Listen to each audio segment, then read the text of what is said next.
রাজ্যে দ্বিতীয় দফায় লোকসভা নির্বাচন শুরু হলো বালুরঘাট লোকসভা আসনের ভোটের প্রস্তুতি। বালুরঘাট কলেজ ও বুনিয়াদপুর কলেজ গড়ে তোলা হয়েছে এই কেন্দ্রের জন্য ডিসিআরসি সেন্টার। ভোটকর্মীরা ভোরবেলা থেকেই উপস্থিত, নিজেদের জিনিসপত্র দায়িত্ব বুঝে নিচ্ছেন তারা। এরপর নির্দিষ্ট গন্তব্যের দিকে রওনা হচ্ছেন তারা। এদিকে ভোটকর্মীদের বুথে পৌঁছাতে যাতায়াতের সুবিধার্থে সব রকমের যানবাহনের ব্যবস্থা প্রশাসনের তরফে আগাম করে রাখা হয়েছে। এমনকি প্রত্যন্ত এলাকাতেও ভোট গ্রহণ হচ্ছে, যাতে কোনো রকম সমস্যা না হয় সেই দিকে নজরদারি চলছে।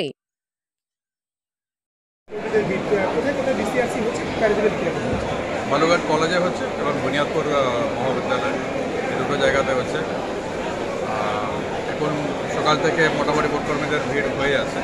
আশা করছি আমরা স্মুথলি ডিস্ট্রিবিউশন আমরা শেষ করতে পারবো। সমস্ত গাড়ির অ্যারেঞ্জমেন্ট আছে এবং যত তাড়াতাড়ি ভোটকর্মীরা যাতে বুথের দিকে রওনা দেবে এটাই আশা করছি। প্রত্যেকটা বুথে